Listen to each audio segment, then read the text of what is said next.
Oke, baik. Assalamualaikum warahmatullahi wabarakatuh. Rekan-rekan semua, kali ini topik kita adalah tentang startup ya.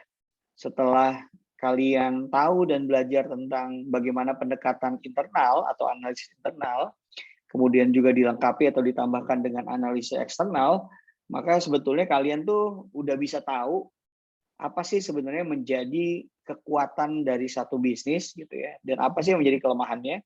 Sekaligus kita juga bisa tahu peluang apa yang menarik untuk kita ambil dan kira-kira ancaman apa yang sebaiknya kita hindari gitu ya. Nah, hari ini topik kita adalah tentang startup. Saya mungkin nyebutnya all about startup deh gitu ya. 2 tahun ini saya ada bantu startup juga gitu ya, bikin startup. Jadi ada beberapa hal yang mungkin saya bisa sharing, kita sama-sama belajar tentang startup ini. Nah, buat saya gitu ya, startup itu adalah jawaban dari satu masalah gitu. Dan kalau saya simpelnya melihat kenapa sih jadi happening startup, ada 2 hal yang ngebuat startup ini happening. Satu, teknologinya maju gitu ya. Kedua adalah adanya kebutuhan atau masalah di mana gitu. Masalah ini ternyata nggak bisa diselesaikan oleh pemerintah aja gitu. Kan kita tahu ya kalau pemerintah banyak birokrasinya dan segala macam gitu ya. Jadi muncullah anak-anak muda, mungkin mostly anak muda dari pihak swasta yang mau juga kasih solusi gitu buat untuk terhadap suatu masalah itu. Nah, akhirnya muncullah startup. Yuk kita pelan-pelan mempelajari ini semua supaya nanti kita sama-sama bisa dapat dapat lesson learn-nya apa, dan syukur-syukur kalian bahkan dari materi ini akan dapat ide kreatifnya apa gitu. Oke, pertama saya nggak bosan-bosannya bicara tentang market dan juga tren. Saya nggak bosan-bosan cerita tentang ini karena memang sejatinya orang tuh ngelihat bisnis ada 2 cara kan, tadi yang saya bilang. Boleh jadi dia ngelihatnya ke dalam, apa yang saya bisa, apa yang perusahaan saya bisa, apa yang perusahaan saya kuat, kemudian saya cari peluangnya. Itu namanya pendekatannya dari dalam gitu. Tapi ada juga yang pendekatannya dari luar. Pendekatan dari luar adalah market atau pasar itu maunya apa. Ya, pasar butuhnya apa nih, lagi butuh apa, lagi rame apa nih. Kemudian kita bantu dia gitu ya. Nah, kita coba ngomongin market dan tren dulu teman-teman semua. Nah, ini dia market dan tren gitu ya. Pertama adalah yang terjadi tadi yang saya bilang, ada perubahan teknologi yang benar-benar masif banget sih. Dan hari ini adalah zamannya platform. Jadi hari ini yang bersaing bukan cuma produk lawan produk ya, atau yang bersaing adalah perusahaan sama perusahaan, udah nggak gitu lagi. Hari ini tuh bersaingnya adalah antara satu platform dengan platform lain. Kita lihat gimana Grab gitu ya, jadi market leader bersaing dengan market challenger-nya Gojek gitu ya. Gojek udah jadi satu nih sama Tokopedia. Konon katanya mau ganti nama, bukan jadi Gojek lagi tapi jadi GoTo gitu ya. Tulisannya Goto gitu. Dan sama juga di marketplace. Di Indonesia kan Tokopedia Bukalapak awalnya gitu ya. Mulai diserang lah sama pemain-pemain regional kayak Shopee dan juga Lazada gitu. Jadi hari ini tuh bertarungnya antar ekosistem. Jadi bertarungnya antar platform. Kemudian yang kedua, teman-teman, barang jasa tuh semua digital, semuanya mau serba smart gitu ya. Masuk ke rumah kita udah bisa tinggal ngomong, Google, please turn on the light gitu ya. Google, please turn off the light. Atau kalau kalian pakai Apple tinggal ngomong, hello Siri gitu ya. Tinggal ngomong Siri, dia bisa ngasih tahu gitu. Dia bisa jawab apapun gitu ya. Jadi semuanya berbau smart. Smart home, smart city gitu ya, smart shopping gitu. Adanya microprosesor, adanya Internet of Things, media sosial, media pesan, wah ini yang masif banget sih. Media-media ini yang benar-benar mempengaruhi hidup kita. Dan hal ini juga mendukung banyak karya-karya kolaboratif ya. Jadi ini menarik sih, yang mungkin kayak saya pernah sharing juga gimana belum lama Tulus kolaborasi sama Erwin Gutawa gitu ya, melakukan konser secara virtual, dan itu keren banget sih. Gitu. Jadi melakukan konser dari lokasi ya, dan waktu yang berbeda gitu. Dan itu work well. Itu karena faktor teknologi. Teman-teman udah sering dengar ini, apa sih VUCA gitu ya. VUCA itu singkatan dari volatility, uncertainty, complexity, dan juga ambiguity. Volatility itu adalah sesuatu yang berubahnya cepat nggak bisa diprediksi, bahkan kadang-kadang nggak ada polanya, gitu ya. Uncertainty itu adalah frekuensi perubahannya, ya, yang juga nggak bisa memprediksi. Jadi apa yang terjadi di masa lalu tuh nggak bisa buat memprediksi masa depan. Complexity jelas masalah kompleksitas, ya. Sesuatu yang benar-benar kompleks gitu ya. Dan yang terakhir ada ambigu. Ambigu itu kayak nggak jelas gitu ya. Little clarity, jadi sesuatu yang kayaknya nggak jelas gitu. Oke, kita bahas satu persatu. Volatility itu kayak TikTok buatan Cina yang dulunya alay, sekarang nggak alay.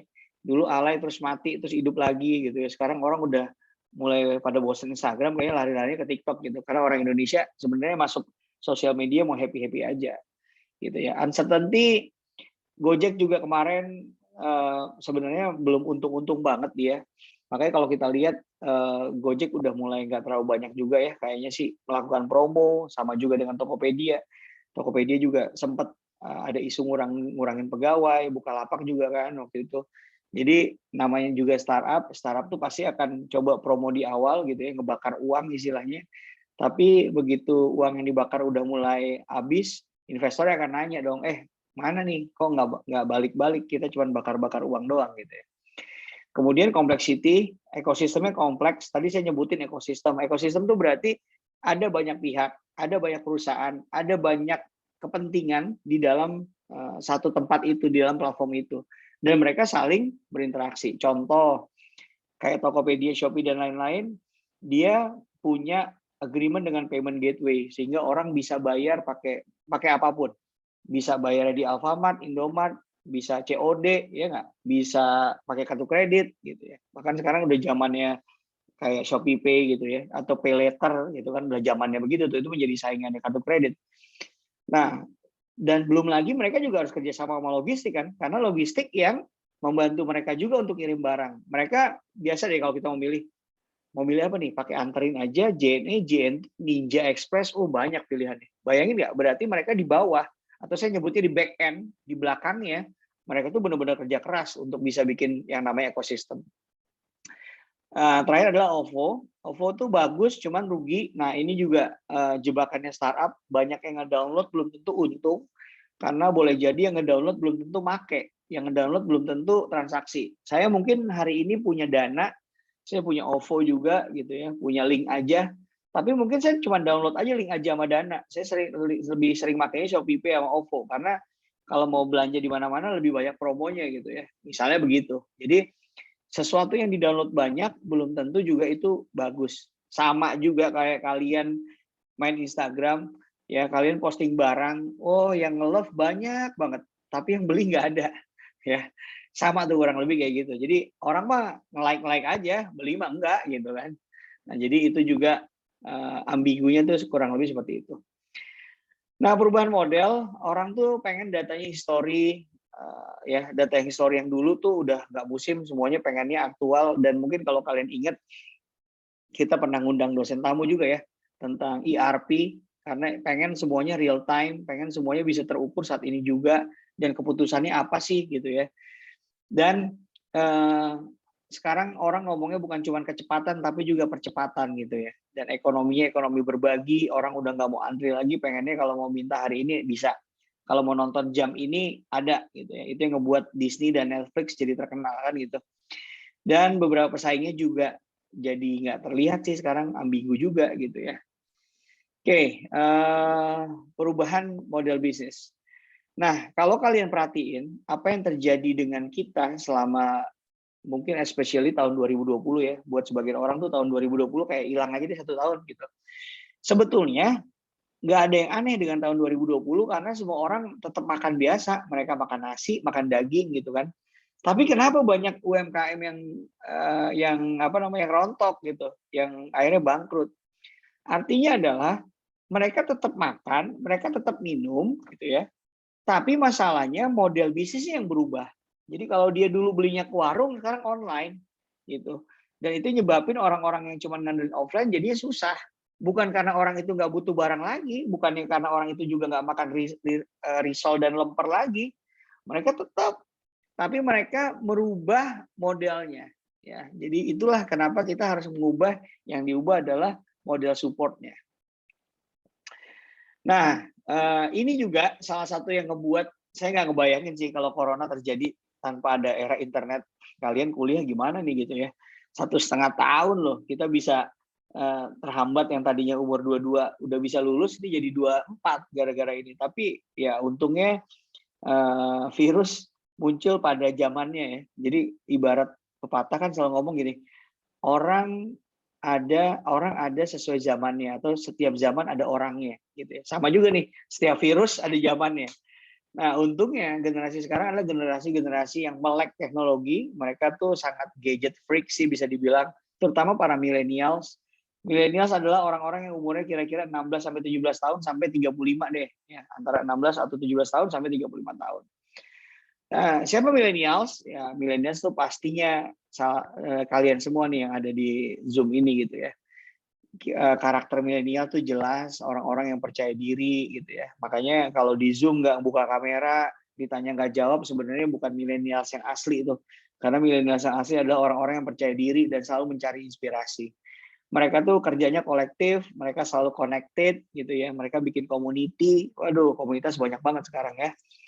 Dan mereka tuh juga mau deket sama keluarga, barang-barangnya pengen customize, dan juga sering suka sama perubahan.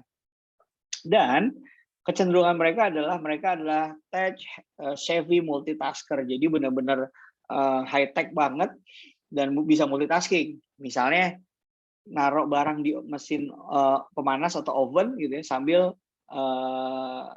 sambil nyuci gitu. Karena semuanya dimungkinkan, semua pakai mesin. Udah pakai mesin cuci gitu ya. Bahkan sekarang ngepel pun bisa pakai robot gitu ya.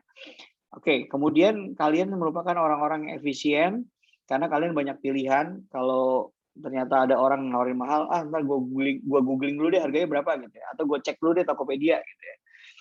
Nah, informasinya juga overload, suka belajar, ya. Peer affirmation tuh artinya percaya sama temennya. Jadi kalau temennya ngomong, Godzilla versus apa sih itu? Lupa deh gue. Godzilla versus dinosaurs ya. Nah, itu ini seru misalnya, atau Mortal Kombat bagus nih gitu. Atau Mortal Kombat jelek ternyata. Nah, kalian selalu percaya dengan hal-hal kayak gitu ya. Dan selalu cari challenge dan juga opportunity.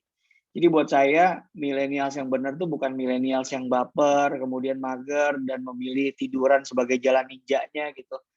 Karena kalau kata orang adalah millennials itu 50% isinya adalah cairan tubuh, butuh air gitu ya. Sisanya adalah kenangan mantan, kata gitu millennials. Tapi millennials sebenarnya tuh sebenarnya adalah millennials yang produktif banget. Oke, lanjut lagi.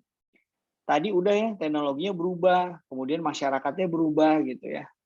Dan ini juga ternyata yang ngebuat kita berubah adalah pemimpinnya juga berubah, karena masyarakatnya berubah. Begitu ada kepala daerah, kepala desa yang pungli, wah bisa masuk diviralkan gitu ya. Udah banyak tuh cerita yang kayak gitu. Ya, kemudian aparat desanya diviralkan gitu ya. Udah banyak banget kasus. Tiba-tiba nemu ada sesuatu yang mobil tabrak lari, viral ya. Ada orang nabrak motor so jago ngeluarin pistol, viral gitu. Semua langsung kayak gitu. Jadi karena rakyatnya udah viral, maka dikit-dikit ngeviralin, maka pemimpinnya juga nggak bisa diem.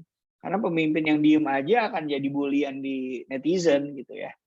Nah, jadi mereka nggak bisa tuh cuma jaga warung, tapi mereka juga proaktif. Inilah yang terjadi, teman-teman. Jadi, in a short atau singkatnya, saya bisa bilang bahwa dari sisi penawaran ya, atau supply, semuanya itu buat saya ngarah ke sesuatu yang gratis. Gitu. Ngarah ke sesuatu yang free. Bukan berarti nggak bayar, mirip kayak kita download aplikasi deh di App Store gitu ya, atau di Play Store. Kita pasti pengennya nyobain aplikasi yang gratis dulu, kemudian nanti kalau kita cocok, kita mungkin akan beli yang premiumnya. Atau kayak YouTube, yang hari ini nawarin kita, mau nggak free trial YouTube gitu kan. Sama, intinya orang sekarang kalau disuruh beli, ogah. Tapi kalau suruh nyobain dulu baru beli, kayaknya mereka mau dan condong ke arah situ gitu. Nah, makanya buat kalian yang jualan hari ini adalah, dan ini saya pakai juga kalau saya jualan, saya tuh selalu mengarahkan ke sesuatu untuk orang nyoba dulu gitu. Coba dulu deh. Kalau udah coba dia suka, dia pasti akan nyari kita, gitu ya.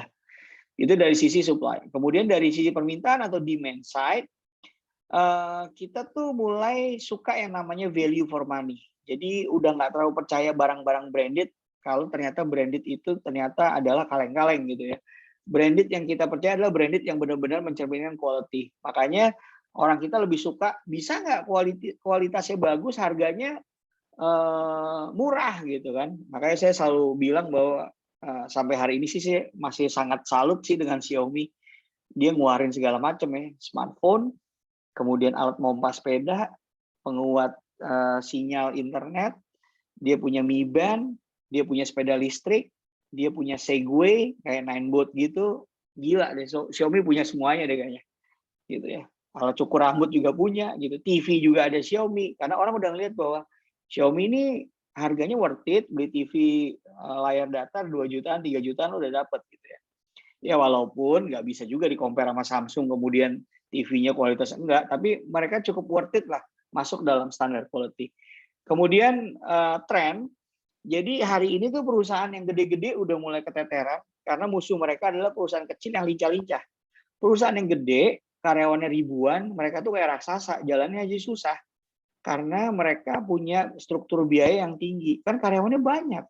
Sedangkan perusahaan-perusahaan rumahan, ya, atau perusahaan-perusahaan kecil, misalnya tadi kayak beberapa teman-teman kalian sharing bisnisnya, mereka mungkin nggak punya karyawan, mereka mungkin punya karyawan 1-2, sehingga memudahkan mereka untuk melakukan shifting atau pindah ke bisnis lain, seandainya memang itu diperlukan gitu loh. Dan tren yang terakhir adalah mereka itu mulai fokus melayani segmen. Jadi segmen itu adalah, jadi customer itu kita kotak-kotakin, kita pilih. Nah, segmennya yang spesifik banget gitu. Segmennya yang benar-benar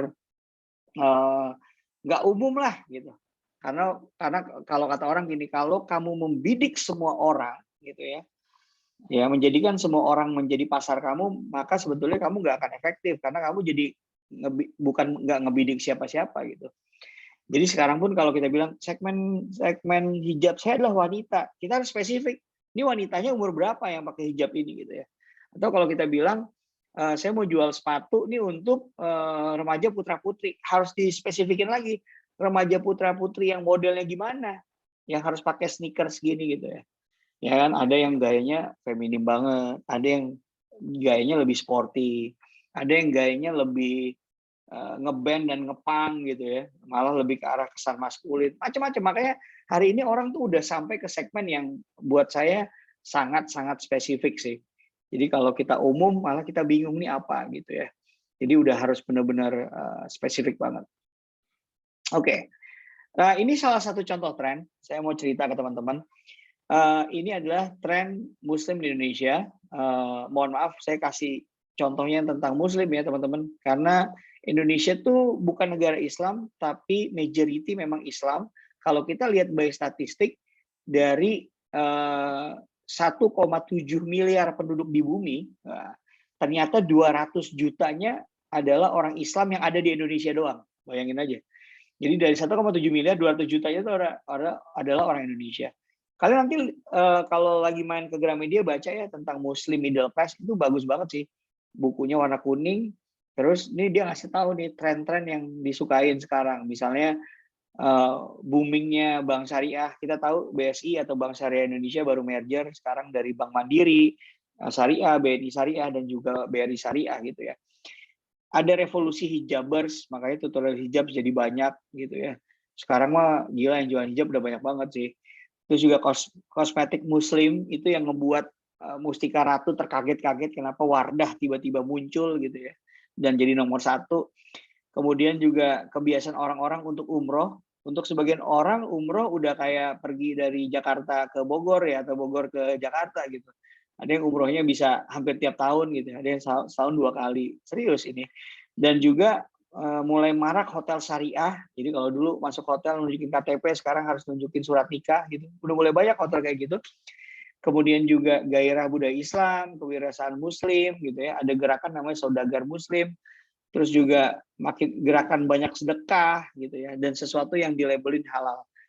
Nah, yang menarik tentang halal adalah kalian jangan kaget bahwa ternyata hari ini yang dibikin halal bukan cuma makanan. Nanti cek di Google, ternyata hari ini ada kaos kaki yang dia nyebutnya kaos kaki syar'i, dan dilabelin adalah ini adalah kaos kaki syar'i yang halal. Bayangin. Gue juga sampai bingung, geleng-geleng, wah gila ini kaos kaki halal tuh kayak gimana ya gitu. Nah, jadi bayangin orang udah sampai mau ngebuat bedanya sedemikian rupa, teman-teman. Nah, kita masuk ke bagian kedua dan sekaligus ini bagian terakhir, ya. Namanya adalah Startup 101 gitu. Ini saya nggak terlalu banyak pengalaman di startup, tapi saya tertarik banget dengan dunia startup, makanya 2 tahun ini saya banyak bantu dan berkecimpung juga di startup. Saya mau sharing apa yang saya ketahui dan mungkin ini bisa bermanfaat buat teman-teman semua ya. Buat saya, startup itu sebenarnya mirip kayak UMKM. Jadi UMKM atau mikro dan kecil. Jadi mikro dan kecil itu cirinya kalau by definisi dari Kementerian Koperasi adalah selama omset kamu, omset itu berarti perputaran uang ya. Selama perputaran uang kamu itu kurang dari 4,8 miliar per tahun, di bawah itu berarti kamu masukannya masih UMKM gitu ya.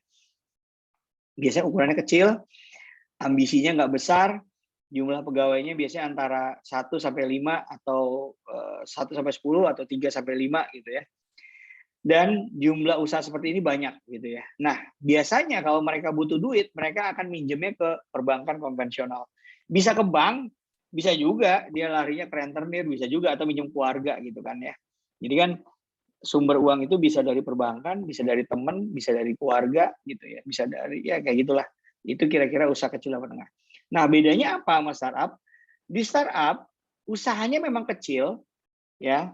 Dia mungkin menolak kalau dibilang kecil. Dia bilang gini, saya bukan usaha kecil, tapi saya adalah usaha yang baru mulai. Ini beda loh, ya. Jadi dari visinya, dari hatinya udah beda. Dia menganggap bisnis dia kecil. Yang satu adalah, gue nggak menganggap bisnis gue kecil, tapi gue menganggap adalah ini bisnis baru yang kecil memang, tapi ini merupakan bisnis yang baru gitu, dan baru dimulai. Nah, usahanya biasanya memanfaatkan teknologi dan internet pada aktivitas utamanya. Nah, ini kata kuncinya. Jadi kalau ada sentuhan teknologi pada aktivitas utamanya, itu bisa dibilang dia startup. Kemudian mempunyai ambisi untuk menjadi pemain besar dan global. Ya, perhatiin deh, kalau kalian punya langganan jajanan di SD, SMP, sama SMA kalian, SD deh ya. Kemudian kalian lagi kuliah nih di Pakuan, balik lagi ke SD kalian, one day begitu Lebaran nih misalnya balik, misalnya kita bolehin ya, dibolehin untuk mudik, balik ternyata si tukang bakso, si tukang cilok, si tukang minuman masih dia juga. Itu aja. Masih jaga kantin yang sama aja. Maka dipastikan dia usaha kecil, bukan startup. Karena kalau startup hari ini dia segini, ketemu lagi mungkin usahanya udah diinjek sama orang. Mungkin udah dapat duit lagi dari yang lain. Jadi usahanya tuh dia pengen maju gitu. Ini nggak aneh teman-teman, karena banyak orang yang memang nggak pengen sampai gede. Ya udah, saya maunya begini aja cukup gitu ya. Dan biasanya dia dapat pembiayaan tuh dari venture capital. Venture capital itu berarti pihak ketiga yang menyuntikkan dananya untuk si startup itu. Oke, ini umum juga nih. Banyak orang bikin startup, endingnya nggak berhasil, gitu ya. Banyak orang bikin startup, endingnya nggak berhasil karena timnya nggak lengkap, gitu. Jadi buat saya ini yang namanya startup triangle team, gitu ya. Nah, startup triangle team itu terdiri dari 3 orang. Pertama adalah yang namanya hacker. Hacker ini tujuannya adalah orang-orang yang bisa membuat produknya. Jadi orang-orang yang harus ngerti IT loh. Karena ini kan startup teknologi ya. Jadi harus orang-orang yang mengerti IT. Ya, dia disebutnya hacker. Kedua adalah hipster. Hipster adalah orang setelah produknya jadi sama si hacker, kemudian dia mengkritisi, aduh emang sih ini produk, ini aplikasi udah bisa jalan sih, cuman kayak nggak enak gini ya aplikasinya gitu. Apa cirinya? Cirinya sederhana. Ya cirinya gini, coba lihat aplikasi YouTube ya. Coba lihat aplikasi YouTube. Saya kebetulan punya anak kecil. Nah, anak saya umur 3 tahun, bahkan sebelum 3 tahun udah bisa main YouTube gitu. Nggak diawasin pun dia udah bisa pindah-pindahin. To the next video dia udah bisa. Pindah lagi ke video yang dia mau, dia bisa. Artinya si YouTube itu punya aplikasi yang user friendly banget, yang enak banget untuk dia cobain gitu. Ya. Sedangkan kalau kita bikin aplikasi sendiri belum tentu enak, belum tentu gampang. Contoh adalah salah satunya mungkin LMS kita ya. Itu kalau kita lihat nggak semua orang bisa ngerti ngoperasin LMS tuh. Perlu diajarin banget gitu. Artinya nggak user friendly. Itulah gunanya dari hipster atau orang yang tim the product tuh artinya memperbaiki produknya. Dan terakhir, teman-teman, adalah hustler. Hustler itu adalah orang yang bisa jualan produk. Jadi percuma punya produk keren, kemudian dibenerin sampai enak, user friendly, tapi nggak ada yang jago jualan. Jadi startup yang bisa jalan itu karena dia punya 3 orang atau 3 komponen ini dalam perusahaannya. Diingat baik-baik ya. Ini adalah kunci dalam kita berkolaborasi dan berpartner sama teman kita. Partner bisnis itu bukan berarti orang yang copy paste mirip sama kita, gitu ya. Lu jago gambar, gue juga jago gambar. Nggak gitu. Boleh jadi yang jago gambar cukup gua atau cukup lu aja, sedangkan yang temennya jago jualan. Jago lagi, jago ngasih kritik dan masukan. Kita butuh orang yang beda, karena dari orang yang beda kita dapat perspektif yang berbeda-beda gitu ya. Oke, ini saya detailin lagi nih teman-teman. Ini yang disebut dengan hacker. Banyak banget startup dibikin karena si foundernya adalah hacker. Orang yang jago build the product gitu ya, make sure it works. Jadi dari sisi teknologinya dia adalah orang yang jago bikin aplikasi, dan dia bisa bikin sistem developer dan menaruh idenya masuk ke dalam sistem. Tapi orang-orang ini rata-rata nggak bisa jualan. Rata-rata orangnya pendiam, rata-rata orangnya mute gitu ya. Nggak jarang juga mereka antisosial gitu ya. Nggak peduli penampilannya gimana, pokoknya gue bisa ngerjain ini. That's good. Tapi begitu kita ngomongin startup, kita nggak cukup hanya punya modal ini. Kedua adalah hipsters. Hipsters ini adalah orang-orang yang kadang-kadang dandanannya rada nyeleneh gitu ya.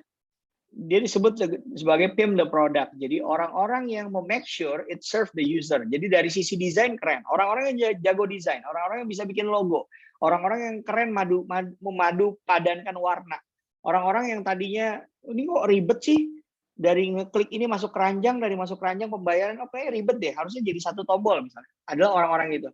Mereka adalah orang-orang dengan setengah kemampuan teknikal dan setengah kemampuan people skill-nya. Jadi dia jago teknikal, dia juga jago berhubungan sama orang lain. Ya biasanya orangnya dandannya rada anti mainstream. Ini adalah orang-orang yang kuliahnya di design communication dan orang-orang yang UX. Jadi kita nyebutnya di sini adalah UI UX. UI, user interface, UX, user experience. Jadi kalau kalian dengar kalimat ini dan kira-kira belum begitu paham apa yang saya maksud, googling aja. Oke. Dan ini yang terakhir, teman-teman, ini yang terakhir adalah hustler. Hustler adalah kalau diartiin plek-plek adalah tukang tipu. Hustler itu sebetulnya adalah orang yang jago jualan produk. Jadi make sure itu akan jadi duit, make sure itu akan jadi cuan, make sure itu bisa jadi cing-cing bling-bling ya. Jadi create the proper human relation. Jadi orang-orang yang bisa menciptakan hubungan yang proper, yang harmonis. Dia adalah seorang businessman, dia adalah orang marketing yang handal, dan dia jago pitching. Pitching itu artinya dia jago melakukan presentasi untuk meyakinkan ke kliennya atau ke investornya. Oke, jadi ingat ya, startup yang sukses bukan hanya startup yang terdiri dari hacker, tapi juga harus ada orang yang bisa jadi hipster dan harus ada orang yang bisa jadi hustler. Oke. Tolong diingat 3 hal itu. Oke, masih lanjut. Jadi ini ada quote yang saya suka.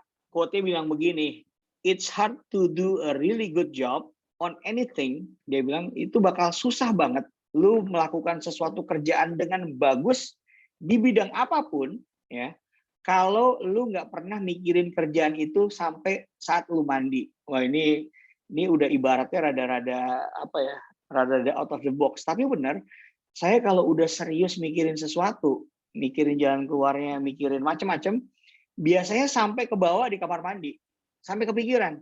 Jadi katanya, lu nggak akan pernah sukses menjadi seseorang kalau kamu nggak pernah mikirin mimpi kamu, nggak pernah mikirin apa yang kamu suka sampai ke bawah saat kamu mandi. Ini ekstrim ya, but buat saya ini it's true gitu loh. Nah, kita pernah ngundang di Unpad salah satu ini nih, petingginya Digital Amuba, grupnya Telkom, namanya Fauzan Faisal. Ini orang pintar sekali, S2-nya kalau nggak salah di Australia ya. Ini quote-quote dia yang saya simpan, dan ini buat saya benar.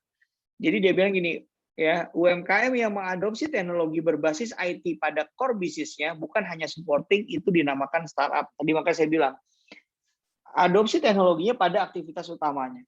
Kedua adalah, dia ngasih tahu nih bahwa tingkat keberhasilan startup hanya 3-10%. Artinya Kalau ada 100 orang punya ide, maka biasanya ide yang jalan cuma 3 orang atau bahkan 10 orang. Sisanya nggak jalan.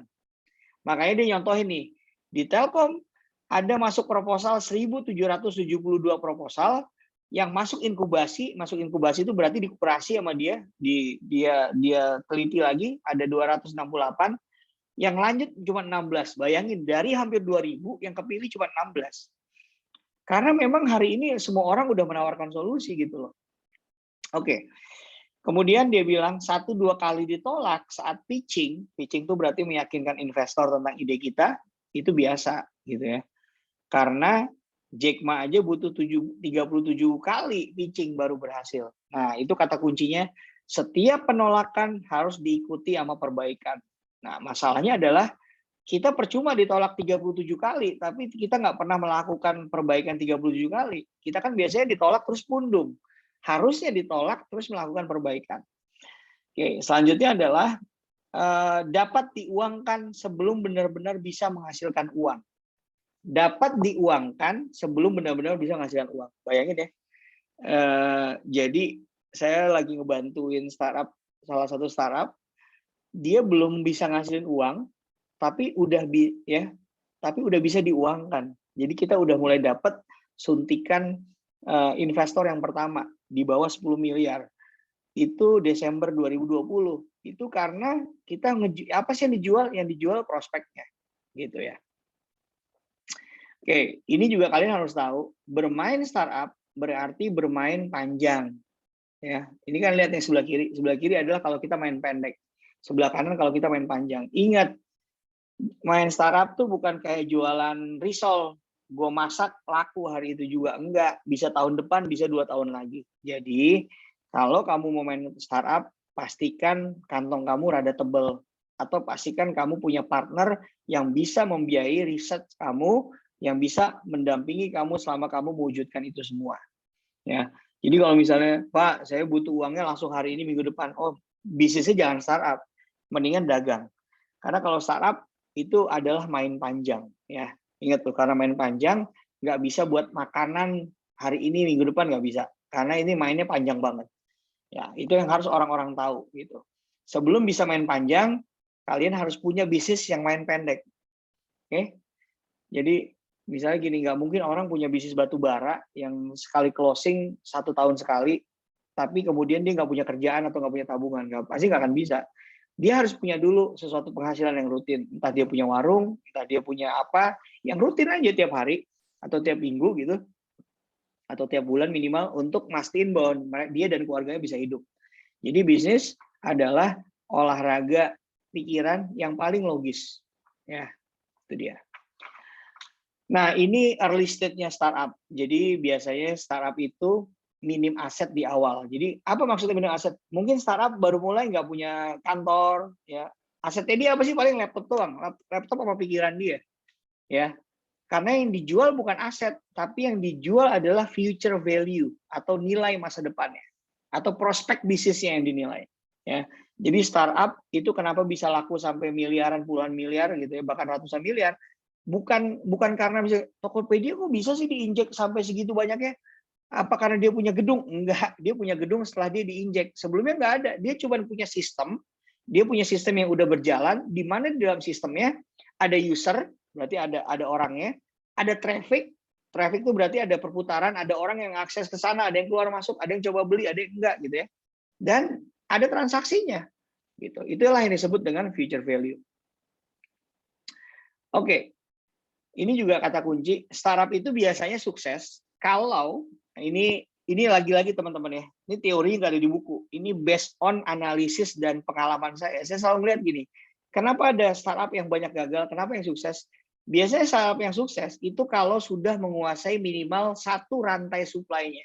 Misalnya gini ya, kamu supply sayur, kamu nanam sayur, kamu jualan sayur, kamu punya restoran. Minimal kamu punya salah satunya. Baru kamu bikin startup. Itu biasanya peluang suksesnya lebih gede. Dibandingkan sama orang yang mau masuk di startup apa? Saya mau masuk di startup sayuran buat nyaingin Tani Hub, buat nyaingin kedai sayur, buat nyaingin sayur box. Oke. Kamu nanam sayur nggak? Enggak. Kamu dagang sayur? Enggak. Kamu punya restoran? Enggak. Nah, itu lebih susah berhasilnya. Nah, dibanding orang yang saya mau masuk ke startup nih, kok bisa? Iya, karena saya nanam sayur. Saya emang udah nanam. Nah, karena dia udah punya sumber, itu akan mudah. Atau dia nggak punya sumber, tapi saya punya cabang restoran di mana-mana. Nah, itu akan lebih memudahkan. Jadi, startup itu biasanya sukses kalau dia paling nggak menguasai satu rantai bisnisnya. Ya, oke. Ini juga, ini saya punya teman, ini anak HIPMI Bogor nih, namanya Mas Dodi ya. Kalau kalian masuk ke aplikasi kalian di Play Store, ketik namanya Satwa Gia, Satwa, S-A-T-W-A Gia. Satwa Gia itu saya nanya sih ke Mas Dodi, apa sih Satwa Gia? Satwa Gia itu artinya satwa yang bahagia, Ri. Oh gitu. Nah, lihat aplikasinya. Dia bangun aplikasi ini tahun lalu gitu ya. Omsetnya udah ratusan juta. Dia adalah startup aplikasi yang bisa ngejemput hewan piaraan kamu. Jadi kalau kamu punya anjing kucing, kamu minta dijemputin dong buat dimandiin. Nah, akan ada orang yang datang. Nah, kamu masuk ya, coba di satwagia.com ini. Nanti dia ngasih tahu nih, di Satwagia itu kamu mau jemputnya sama klinik hewan dia yang mana gitu. Nah, bayangin teman-teman, hari ini startup udah nggak cuma ngomongin manusia, tapi udah ngomongin binatang. Nah, dia ngasih tahu nih, grooming. Nah, masuk ke sini, ada dokter hewan, dia milih. Kamu adanya di mana? Rumah kamu di sini. Oh, yang paling dekat sama titik ini. Gitu. Dia bisa tahu. Kenapa dia berhasil? Saya bilang tadi, dia menguasai satu rantai bisnisnya. Apa yang dia punya? Dia punya klinik hewan, dia punya tempat grooming hewan. Sehingga begitu dia punya aplikasi, ini langsung kawin. Gitu ya. Terus pertanyaannya, apakah pet shop lain bisa gabung? Tetap bisa. Bisa tetap. Gitu ya. Ini hebatnya dia. Nah, ini aplikasinya. Bahkan dia udah punya e-money juga deh kalau nggak salah. Semoga ya. Saya ada rencana sih mau kontak dia nih. Nanti saya kontak deh. Orangnya humble banget sih. Saya mau ngajakin Mas Dodi nanti ikutan yuk untuk apa ngobrol, sharing-sharing sama anak-anak Unpad. Semoga dia mau ya. Nanti biar kalian dapat sesuatu yang baru nih tentang startup. Oke, ini dia kunci sukses startup. Jadi yang tadi saya bilang, selain harus dipikirin sampai di kamar mandi, startup itu berarti harus kolaboratif, berarti punya partner, konsisten, persisten, dan juga dapat momentumnya. Jadi sukses itu kan salah satunya momentumnya harus dapat. Ya, oke. Ini juga salah satu startup saya kenal baik nih. Coba nanti kalian masuk ke www.pasarinduk.id ya. Ini dia sukses karena dia punya lapak di pasar induk Jakarta. Dia punya lapak di salah satu pasar induk ya. Kemudian karena dia punya lapak di sana, dia bisa dapetin semua komoditas yang orang-orang perlu. Itulah pentingnya menguasai satu rantai nilai. Nah, hebatnya dia lagi adalah dia itu punya kontrak kerja dengan beberapa pabrik. Jadi komoditas yang dia punya, dia hari ini butuh, dia bisa nyuplai jagung. Dia gini, dia punya permintaan jagung yang kalau kalian supply berapapun dia beli. Karena rupanya ada perusahaan Korea namanya Cial Jedang butuh jagung itu, dan dia udah kontrak. Kemudian dia dipercaya sama BRI. Nah, tadi kan saya bilang nih, dia bangun ekosistem. Si PIN itu adalah Pasar Induk Nusantara. Si PIN-nya ini dipercaya sama BRI di BNI untuk menyalurkan KUR atau kredit usaha rakyat. Jadi buat petani yang mau kerjasama sama dia bantu uangnya. Hebat kan? Barangnya dibeli, uangnya dikasih juga sama dia. Dan juga dia ngasih pendampingan, menyediakan saprotan. Saprotan itu adalah sarana produksi pertanian ya. Jadi kalau dia butuh pupuk dibantu, dia butuh benih dibantu gitu. Hebatnya gitu. Jadi bayangin teman-teman, kalau teman-teman lihat flow ini, jadi ini petani-petani sama dia, hasil panennya dibeli sama dia, dan dia nyuplai saprotannya ke petaninya. Kalau ternyata petani itu butuh bantuan uang, dia supply dari BNI, karena dia juga punya channel ke BNI. Ya, dia butuh saprotan dibantuin. Dia tinggal jual barangnya. Kemana? Dia mainnya ke Horeca. Apa itu Horeca? Hotel, restoran, catering. Jadi hari ini dia punya rekanan penerima sayuran itu ke 20 rumah sakit ya. Dan dia bilang masih banyak Pak Ari permintaan lain, tapi saya nggak bisa ambil gitu. Jadi bayangin dia udah megang di kanannya dulu, baru dia nyari ke kirinya. Nah ini yang dia supply ini teman-teman, pisang, jeruk, Medan dia punya nih, Cianjur dia tadi saya bilang dia punya satu di Pasar Keramat Jati gitu. Dia nguasain di sini. Nah, kemudian dia punya supply ke rumah sakit. Dia juga nyuplai ke Horeca tadi yang saya bilang, hotel, restoran, dan catering. Dan dia juga punya kontrak dengan pabrik. Dari sinilah usaha startupnya ini bisa jalan. Oke ya, jadi itu kurang lebih gambaran awal. Ya, ini kan kita baru ngomongin kulitnya ya tentang startup ya. Setelah ini, nanti di pertemuan berikutnya kita akan coba bahas lagi lebih dalam bagaimana sih cara supaya kita bisa mewujudkan ide dalam startup. Baik, itu saja teman-teman. Terima kasih banyak. Assalamualaikum warahmatullahi wabarakatuh.